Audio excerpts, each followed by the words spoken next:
I was like, oh, these are the answers. And like, thank God, this is... She allowed me to have the experience myself. I was so excited for Aggie to be born. You can see the bits where it could have gone left. But we've just started learning how to draw boundaries in general. So that's my stuff. That's my separate stuff. I'm projecting. to Lydia.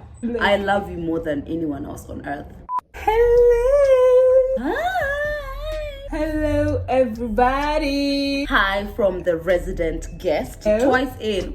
Twice in, girl. She's made it twice. Welcome back to my YouTube channel. If you are returning, what's up? If you are new, hello and welcome. Since the last video, I'm currently in Kenya right now. And since the last video, which I did with my lovely sister, it was a sister tag, which if you have not seen, please go and see right now. We've just been living it up. We had a wedding. Whole wedding, a bachelorette party, a shoot.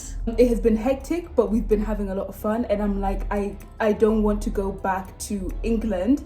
I go back next week Tuesday and not have done a few more videos with my sister. She lives permanently in Kenya.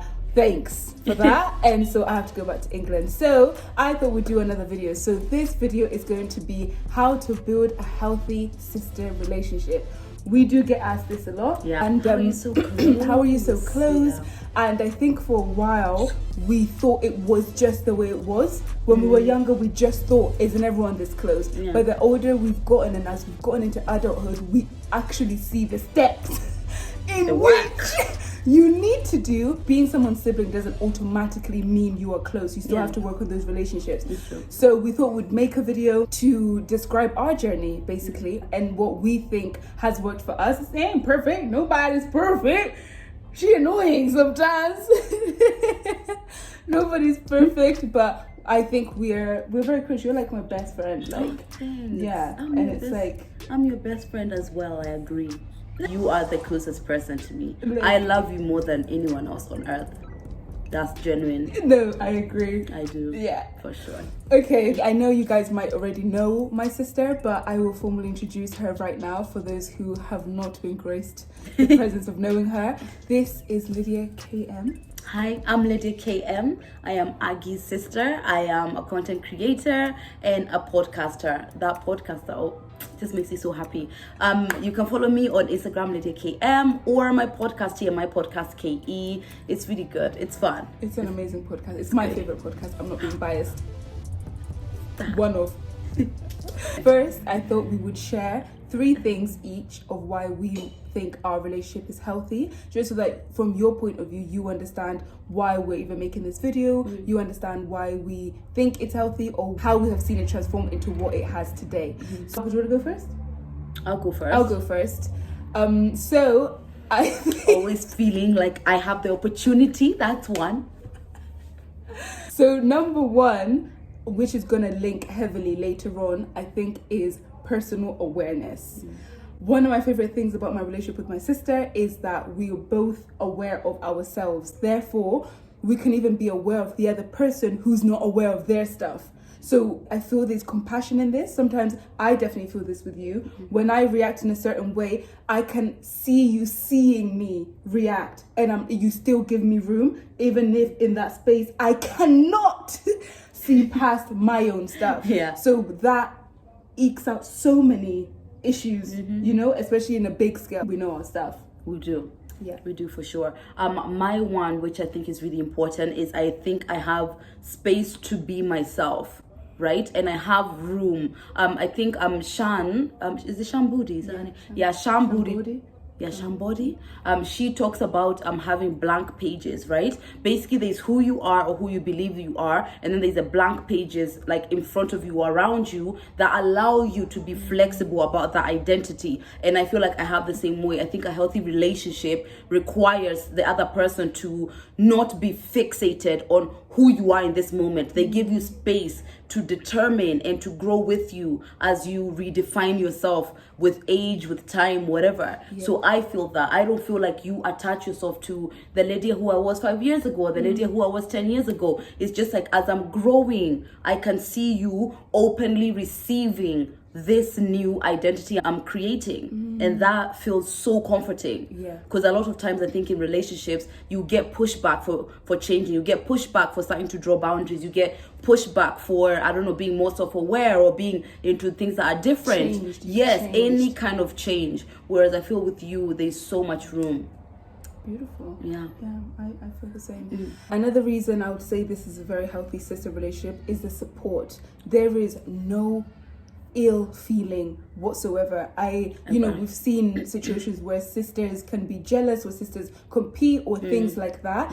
I don't even think about stuff like that, or I genuinely do not relate in that way. So I feel like we're both so understanding of the individuals that we are, that there's no way we don't support each other 100% because of not wanting someone to get something. And I know there's a difference, which we can talk about later, about being triggered about your own stuff. If you see someone successful, if Lydia has something that, God, I know I want, I know that there's room for that feeling too, and that's okay to feel. But that feeling doesn't end up resulting into me not supporting her, into me doing anything less that I would, not sharing her stuff because she has, it doesn't get there. It just then becomes, again, like self-aware. That's my stuff. That's my separate stuff. To Lydia, 100%. So I think support.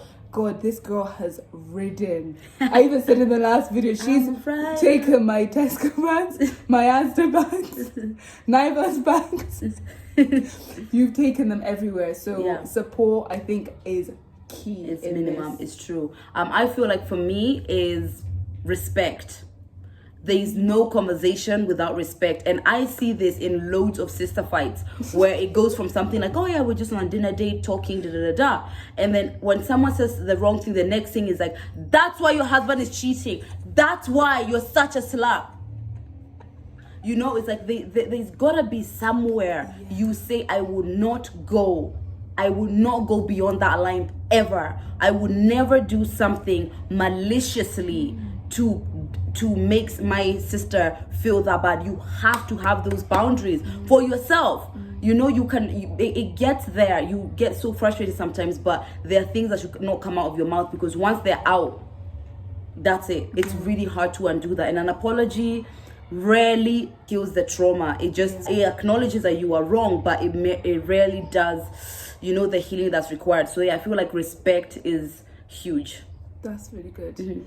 My last one is friendship, like genuine friendship, because I think siblings, especially sisters, can get caught up with the sister thing. And me and Lydia are always saying we're sisters, but I think she's my friend more than my sister. And I'm going to explain, especially with the childhood of my perception of why I think I started getting connected to you more than a sister level. But it's that feeling of, we can have fun together. She knows like all my secrets. There is not that pressure of sister, because we are friends first. And we have so much fun. We laugh so much. Friendship aside, we literally just can be friends. It's true. I love that. My last one is healthy boundaries. Especially with families, I feel like people don't know how to draw boundaries with their family, and no matter how much you want to keep this friendship, because of the lack of boundaries that's there from this family dynamic, it's hard for that friendship to grow, because you want to have boundaries with money, you want to have boundaries with your personal space, you want to have boundaries with what you can share and what you can't share, you want to have boundaries just around yourself, because I feel like a boundaryless relationship, nothing thrives. And it's really hard to draw boundaries with your family, but I think me and Aggie have been able to have really open and frank conversations about the boundaries which we want to put in place when things don't go well, like how do we want to do it better. When someone is uncomfortable, we always talk it out and then decide, okay, so you're uncomfortable about this and you're not happy with the way this went, what can we do in the future? And the majority of our conversations about things like that are really from a place of, I know you didn't mean to do that, I can totally see your point of view, but you encroached on my boundaries because of X, Z, and Y. So moving forward, I would prefer if you don't do it, you don't do this, or I prefer for you to do it this way. So strong boundaries are really good foundation. And I think we only learned how to draw boundaries later on.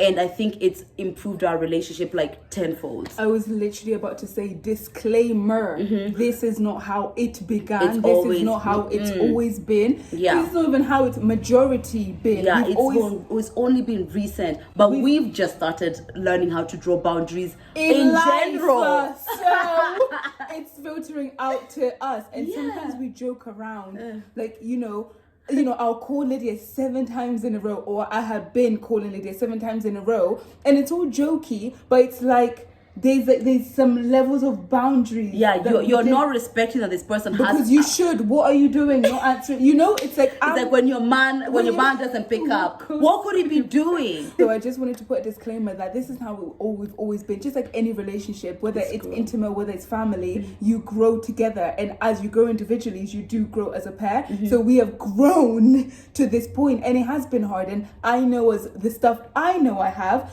talking and having those harsh conversations already used to make me feel uncomfortable, and with someone like Lydia would make me feel like oh my god, what if I get it wrong with someone like her? So I would feel so scared, whereas Lydia is much more confrontational, and she doesn't feel that. Even now when we still have them, I'm like, this is fine. Oh, really? Because of my stuff is like, speaking up, making sure you're saying your truth. I'm still working on that. So of course it will have to be projected into this. My stuff is more from a place of why aren't other people thinking of me? So majority of the times when I feel like I want to draw a boundary or I want to talk about something, I have to really I have to breathe through a lot of my, she should know. She should just get it. She should just know that I needed help. She should just know, that's my firstborn stuff. Not necessarily my firstborn stuff, but some of my stuff is like that. So my battle is not in the talking to you. I never feel scared at that point. No. But before that, the night before, I've probably gone through so much agony of feeling like no one is thinking of me, no one is helping me. And then once I get past that, meditate, do my affirmations or whatever else, and then I am able to come to you in a place of she is not aware, she is kind, she just didn't know, so that part doesn't scare me. I think my part before I do my meditation is resentment, because I'm resenting myself for not speaking up. So the easiest way is to project it onto you, and like I'm like, she's happy and like she's in a good mood and she can't even read my mind, and just know that like I'm hurting or whatever the case may be. Then when I meditate, I'm always like, Aggie, it's your sister, you can always speak up. So I think we challenge each other. Hey, Leo, Pisces, boom. But then we also compliment each other, I think. Right, so I think that's our definition. That's why we believe we have a healthy sister relationship. I thought next to give you context is to kind of give you our story. And we were talking about this before we did this video, just to see where the gaps filled in. Because when I look back in hindsight, I'm like, when did we become close? Yeah, like, when did it get this intense? When did it become this intense? Yeah. But when we hone in, you can see the bits where it could have gone left, or it could have gone how it did. It went right. So we'll just give you a brief overview, and then we can explain from our own perspective where it kind of hit the nail on the head, because it's forever now. Yeah, like you're my girl. It's D for done. It's D for done. It's L for life. So, childhood. What ages are we talking about? We're talking from I was born after you. So basically before I was a teenager. Before we moved. Before the teenage years, yeah. So from 0 to 13. Yeah, I feel like those years. Kenya, before we came to England. I think that's a chunk in itself. And I actually think before mom and dad separated. Before our parents separated when I was 9 and you were 6. Yeah. So they separated when we were that age. By then, I think then it didn't really matter that we were just kids, And then we had our cousins, Shimo, Kami, and Getao, all we used to have a relationship with. So we felt like we were a family of 5 as far as we were concerned. It just felt like one big family. We didn't have much going on there. And then our parents separated, and that totally changed the dynamics of us completely, right? So between the ages of 9, between 9 and I think teenagehood, our dynamics changed completely. So it was like 2 years where my mom had left for England, and then we stayed with my dad. But obviously, men don't really, that generation of men are not exactly that hands-on. So we were staying with my grandma, and that shifted us completely. So Aggie was a really confident, super out kind of kid, whereas I was more like calmer, more pensive. That's how my dad would describe me, pensive. But because of the dynamics, I kind of had to take care of Aggie because, I just needed to. So that, first of all, my extrovertedness is more like a trauma thing. It's something like was provoked out of me more than who I naturally am. And that dynamic with Aggie at that point, it was like baby, big sister, kind of. So like I'll take care of her and I'll handle this stuff, anything that she needed help with, the things like I guess my mom would have done. So that the beginning was just whatever. Those 2 years changed our dynamics completely. And then we moved to England when I was 11. And then I guess that's when things like stabilized a bit, right? And then we kind of felt like kids again. Whereas like those 2-3 years, it was like survival mode. Yeah. And then when we moved to England, it kind of stabilized. And then we can think about our relationship. Because those 2 or 3 years, I can't even think about me and you necessarily. I just see one clog of what happened or what we know now to have happened. Because later on, this is a story for another day, but I went to a hypnotherapist about like singing because I was going to music. I did that when I was 23. I was going there because I thought, you know, my singing, I was getting so scared in singing, and I thought that the reason was because I just had, you know, some subconscious beliefs that I'm not a singer. So I was like, oh, can you just sort that out? Anyway, when we went into the session, he regressed me into my childhood about memories I did not know existed. And I have a blank. Yeah. I don't have any memory from when we came to England. Yeah. I don't know 7, 6, 5, 4. I mean, of course not a lot of people do, but you know, ounces and bits and bobs based on the session I had with him. I see why I suppressed everything. It was a trauma response for sure. Those memories because you're too young to even cope with the emotions of what you're they going are. through. Yeah. So when I think of childhood, I think of what I know happened. But you don't know. Yeah, exactly. I don't know. I have little glimpses of, this happened, and my mom would be like, that didn't happen. Oh, that didn't happen that way. Or that really didn't happen. When I think of what I know of what happened, I think Lydia always had my back. When we were younger, I always just think, and I know as we're older, that's something that she had to take on that wasn't really her responsibility. And that's where my stuff comes in of no one is thinking of me, because I was put in a position to be thinking about somebody else, but there was no one thinking about me, or I felt like I had a direct link to somebody who I could see was continuously observing what was going on with me. How am I doing? Having to take on someone else and me, I was young, you know? So that's where my stuff of not being taken care of comes in. And my stuff of not speaking up, not having a voice, comes from the fact that Lydia ended up doing most of the things. So I just kind of never wanted to be in that spotlight because no one asked, how are you, Aggie? Yeah. Because everyone had this stuff going on. Even you couldn't even be like, are you okay? Because you were trying to figure out whether we're going to be okay. Yeah. So I think I then went inside, and it wasn't until like, I don't know how many trips to Kenya that I felt comfortable being around my cousins by myself.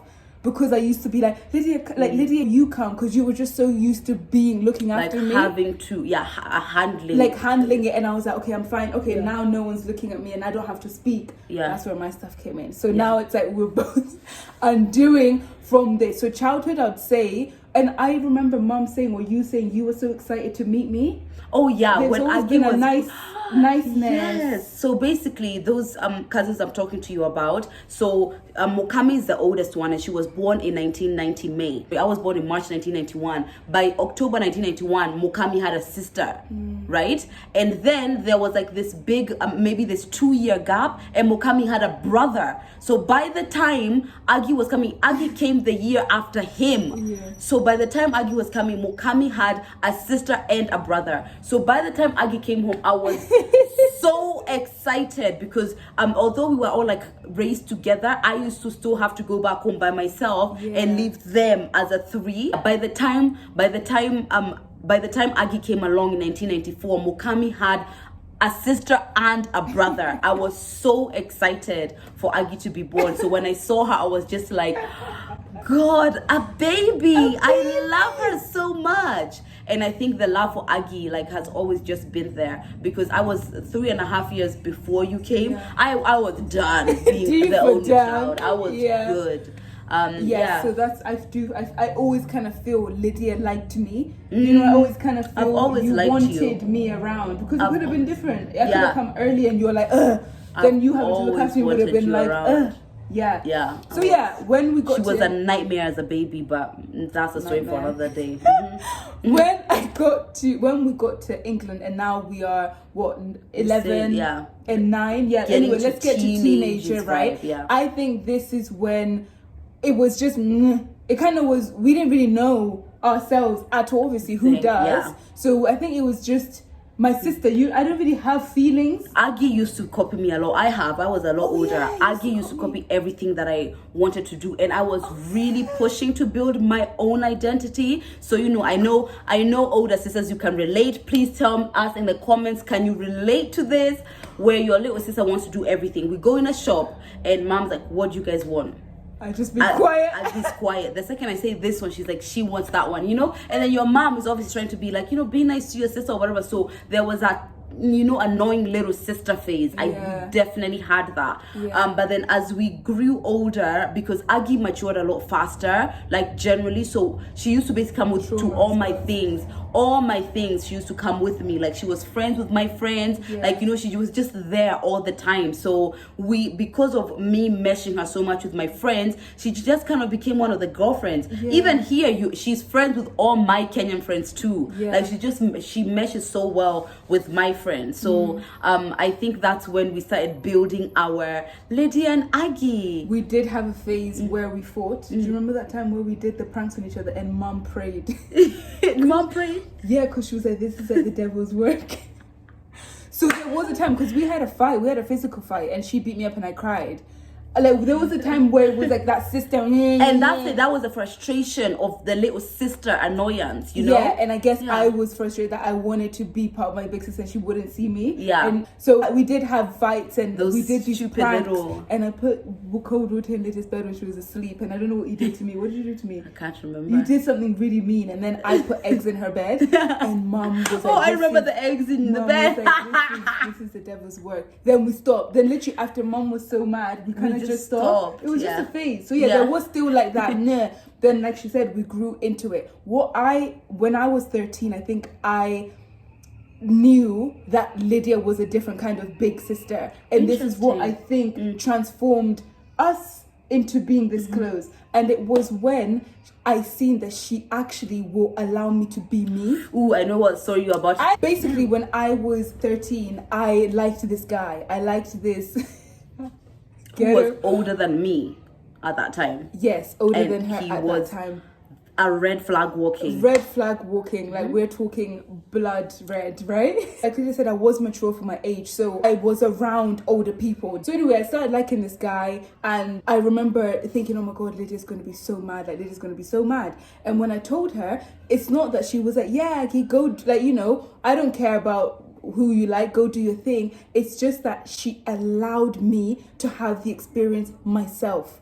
I didn't know how much of a gem that was until later, because if it wasn't for me going through that experience, or me not having to hide about it to her, it would have been worse. So Lydia, she guided me as a big sister. I don't know where your internal guidance system was at 16, being so wise. She was just like, let her learn. And then when it happened, and when he did break my heart, she's opened her arms and she was like, let's go through this. It's like, have you learned? Now you can know for next time. That is something that I've not heard big sisters do very openly. And therefore, little sisters sometimes lie to big sisters and kind of just like, I'm fine. Or because they know you're either going to get tormented, you're either going to get banished, judged, and be like, whoa, he's going to do this, going to do that anyway. Where she understood, actually, she needs the experience. Yeah. So that's when I think in our teenage, it kind of was like, she's my friend. Yeah. Let me tell you this, and a lot of big sisters completely disagree with this, but Aggie has her mom. Aggie has a parent. Ooh. She has the person who's responsible to telling her things like, it's because I said so. You have to do things this way because I've decided that. She already has that. So what she's looking for is somebody who's actually going to be next to her as she goes through it. Because guess what? You think me telling her go through it is what made her do it. Nope. It's just what made her feel open to do it. And I was like, if I am not open to allowing her go through this experience, she's gonna mess up a lot of other things, right? She's gonna, if she feels like she's pressured to have sex, she won't have anyone to talk to. If she feels like he's done something wrong to her, she won't know to be like, is this okay, Lydia? Is that okay? She won't have someone who she can have as a sounding board and, you know, help her through, no, Aggie, this is not okay, he's not allowed to do this, or da-da-da-da-da, you have a choice when you want to have sex, all of these things. She won't have a partner guiding her through it. And then if God forbid something bad does happen and she's not even able to talk to me, then what? How did I help? Because number one, I've pushed her away. And she's alone going through things that she has no idea what she's going through. The lessons you learn, if people are constantly trying to curtail you away from your life, you don't get the gems you need from those kind of experiences. And I think because of the guidance, I was able to guide her through that and actually make it a way better experience than it could have been. You know, like, no, you don't go to his house at this time, or you don't do this at this time. You know, she could listen to me because she knew I was actually guiding her through the experience that she wanted. And I don't know where I ever got that kind of advice, but I feel like that's how it should be. I already have a mom. What are you doing here? That was From then on, I think it became a close relationship. It became you can come to me for anything. You can come to me for guidance, because I was a lot older. The experiences I was going through, I was able to tell you, okay, Aggie, this is how this works. And that gave Aggie like stepping stones way earlier in her life. She was able to see a lot of things and actually go through a lot of her relationships and teenage angst way easier than I did. Quicker. Because Lydia didn't have that. Lydia couldn't go to my mom. She didn't. She couldn't go to me because I obviously had no idea. So I was almost learning vicariously through her, and then learning. She was blind. And I was learning from what she was telling me, and obviously from what I was seeing, because I could see she didn't have someone. Lydia was my sounding board. I could talk to her about sex because, or just thoughts that I had and just feelings that I had. It was a comfortable space, and she didn't judge me. She did not judge me once. And I think if she had, it's not that I would have thought about what I was thinking about any less. It would have just been I wouldn't have told her. Yeah, that's it. And I think it scared me so much to imagine you going through certain life experiences without having someone who you could be genuinely honest and open with. That scared me too much. I was just like, no. If anything, I feel like I wanted to be for her what I didn't feel anyone was for me. You know? So I was just like, I know how scared I am sometimes, not being able to think, what can I do here? What can I do? Why would I want her to go through that same experience? So I think that's why. And then from then on, I started seeing her as an individual, you know? We transitioned from like, she's my little sister, she knows nothing, into, oh, this is a woman who's growing. She has her feelings, her thoughts. She has her own special way of doing things. And it taught me as a human being in general to kind of see people that way. Like, you know, she's walking her path, I'm walking mine, but we're walking side by side. And I think that's why in my relationships, I've always wanted a partner. I don't want anyone to tell me what to do. I think I know what to do. And I don't want to tell you what to do either. Just be my support, be here next to me as we walk. You always say witness to life. Yeah, my witness. You are a witness to my life. That's what sisters are supposed to be. That's what your friends are supposed to be, a witness to your life. I love that so much. Yeah, witnesses don't judge. Witnesses don't push and shove, you know, but witnesses are there if they're needed. If I need counsel, if I need guidance, if I need support, you are right there. You can help out. But truly, it's like, I know what I'm doing with my life. You are just here on the side. 100%. Yeah, and then adulthood. I feel like adulthood, and guys, we're just giving you a brief overview, you know, there was still like other detailed stuff and things that we discovered about ourselves along the way. But I think when adulthood came, awareness and adulthood is what is the marriage of this sister relationship. Maybe that's the thing that's rare. It's not our relationship. It's self-awareness. Because the minute me and Lydia started doing our, oh my gosh, when I did that hypnotherapy session and realized how many daddy issues that I had, I was like, that's why this, that's why that, that's why that. So naturally, I can't realize all those things about myself and not realize how that has affected any relationship that I have. It all just made sense, but we weren't scared. I'll say I wasn't scared to go deep. I was like, oh, these are the answers. I like, thank God, this is why. Finally, maybe I know I thought I was damaged. I thought I was broken. I thought it was like, this kind of predetermined thing that this is how I have to be. Self-awareness brought freedom. And it brought like banter with it, because it's like, those your daddy issues. I'm not your father. I'm not mom. Are you looking for your dad right now? Are you looking for your dad? Do you need me to Do be you your need dad? the love that you didn't get? We're laughing now, but it becomes like, oh my God, I'm not the things I'm thinking.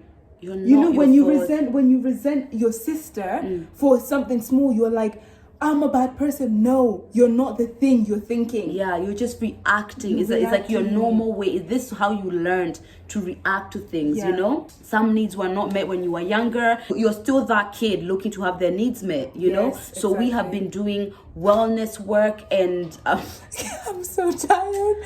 But there's no other way. Deep. Yeah, we've been doing that for so long, It's been like years. It's been layers, It was like we read The Power, and then we started listening to like inspirational people, Abraham Hicks, From when I was 19 is when I realized Abraham Hicks. Yeah, having this idea that you create your own reality. Yeah. So, we don't put things on each other that are just like, okay, this is just how you are, this is how I am, period. Yeah. It's more like, okay, I'm communicating in a way that's not healthy. Like, why am I doing that? Why am I reacting the way I'm reacting to her saying this one thing, And it's been a slow, you call it slow cook. Yeah, it's been like a slow cook, which is like slowly as like we learn each other and we share these things. She comes to me, she tells me she just realized something about herself, and then now I take that on as, okay, that's what Aggie is going through and vice versa. And then we've just like considering we've been raised in the same household, we have such different trauma. Like sometimes I'm like, girl, give me that one. I'm so tired of this. I'll take yours. I'm done. Because even now, which I guess in a way has ended up making us so balanced, because some of the stuff that I have, Lydia doesn't, so she can really advise me. Because imagine if we had the exact same issues. Is that the blind leading the blind leading the blind. But sometimes I'll be like, Lydia, and she's like, okay, first of all, chill. Or she'll come to me and I'm like, Lydia, let's just, where are we? Like, let's just... How did we get here? So in the moments where, let's say I'm so blinded or projecting so hard on something and I go to Lydia, she has a folder bank in her mind to know exactly where this comes from. Lydia knows me more than I know myself. And sometimes when Lydia tells me stuff, I can tell her the answer without even her knowing, because I know her stuff. And I'm like, Lydia, is this because last time no one hugged you? You just know. Lydia just knows me. It's not great as well. Sometimes it's like, sometimes you want to stay in your stuff. You want to get that. You want to keep that mad. Yeah. You want to stay in that. He's wrong. Yeah. You want to stay there. And whereas Lydia is going to be like, is he wrong though? Is he? Did you stop to see what... And sometimes you don't want to be held accountable, and I think people run away from that. They run away from someone who's going to be like, that was dumb, was dumb, and that was dumb is because not dumb because you're dumb. It was dumb from the place of, that was a massive mistake because you didn't see this and you didn't see that. However, always leaving room to your reaction was your reaction. It was the reaction which you felt at that moment you needed to react like to feel safe. But this is why we're going to undo that, and this is what you need to do to rectify that situation. Guys, the conversations we've had on 2 hours conversation, like 2 hours, about life and someone, whoever is in need, because I think we're both very good listeners, and if someone needs something, it is about you right now. It is. So we can talk for 2 hours dissecting what someone else's stuff is. And we've both had, which is great that we can both be that to each other, aha moments that we still think about now. Because I'm like, Lydia said that. Lydia said this, and I still think about it. Lydia's like, Aggie said that. Aggie, you told me this that day, and it's still there. Because let me drop a gem that you told me, right? I was in a really unhealthy relationship, and I constantly felt like the person who I was not the person he wanted in any way, shape, or form. I even said that to him at some point, like, I think you expect me to be someone else. And Aggie told me that the things I'm trying to change myself for the wrong one are the things that the right one is praying for. He's praying for you exactly as you are, and you're here modifying yourself away from who you really are towards the wrong one. And when I got out of that relationship, I said what I wanted was somebody who, Lydia as she is what he has been praying for. And she got it. She got it. I Yeah, think we are remember that, definitely Gem. partners. That's a beautiful gem. I don't remember that. But Yeah, I would Liz, never you have so many forget that. one-liners in my head. Like, I'm in a situation, I'm like, Lydia, boom, ping, chill, Aggie, chill right now. You got it. But yeah, guys, I got a bit emotional at first, and I was like, There were so many girl, times I wanted to cry, but I I was was like, it's not the today. time. Maybe It's next not the Tuesday. time. Maybe It's next not the Tuesday. time. But yeah, guys, so we just thought to structure in that way, and instead of like a step 1, do this, step 2, do that, just so that in whatever stage you're in, you can see what you might need to work on, or what in us or in our story might help you. So we thought we'd structure it in a way that it's much more conversational and much more real. Yeah. That's how the story literally is in a It is. nutshell. Yeah. I would maybe say personally for big sisters, I feel like we need to 100% get off our high horses. The idea that you are born first, so you know everything, is completely not true. There are so many things that you're going to be able to learn from your younger sister. And I'm not saying that you should encourage bad behavior or any of that, because there are plenty of times where I told Aggie, I completely disagree with the decision that you are making. I am telling you this is a mistake, especially that boyfriend. I was just like, he is this type of guy and he's going to do this exact thing to you. However, it's your life, so it doesn't mean you condone, but understand that there is their process. The same way you had yours to make you the wise woman that you are. You gotta give them their space for sure. I think that's really good. I think that's the Because I key see the thing. dynamics for bigs. That is Yeah, the main I think dynamic. the key thing, be someone's support more than anything else. Yeah, I think little sisters, remember that you are your own person. Remember that you have a mom and that your big sister isn't your mom. So as much as you want her to do everything, or you want her to be, you feel entitlement with your big sister sometimes because you're my big sister. I think we need to see our big sisters a bit more. I feel like they need support too. They need the love we are looking for from them. So if we give it to them, they can give it to us even more. So I feel like we need to rise up. We can still be little sister, big sister, but we need to rise up and meet them as human to human and not just expect so much from them and not, because sometimes I know definitely, especially when I was saying that, I just let you deal with the cousins. I don't even think of what you might be feeling because I don't have to. I would think that's not your that's job. not my job. I'm the little sister, so I should just chill. Yeah, granted, I've had to grow out of that because I've been conditioned to be little and not really do anything. So I get both ways, but really and truly, she needs the time. She needs a hug as well. Go hug your big sister Go right hug your now. big Pause this sister. video and hug your big sister and tell her that you see her. Yeah. So yeah. So yeah, that is our story, guys. We have had questions about that, so we do hope that gives some kind of brief explanation, because we could talk about this for Brief. This is how my mom does quotes. Brief. we're like, Mom, it's this. And She's like, sorry. Thank you so much for watching. I think I'm gonna do another one. I go back to England next Tuesday. But I feel I can get one more from her, I'm ready. do. I'm ready. I'm waiting. I'm exhausted, guys. But here I am with the face beat ready. She's here, ready. Showing yeah. up, support. Showing up, supporting Support. the team. Thank you so much for watching. Please do not forget to subscribe, like, comment. I'm going to tag our Instagram pages because we have a lot more sister content there. TikTok is also where it's at as well with our sister content. She's getting on it, but that's another story.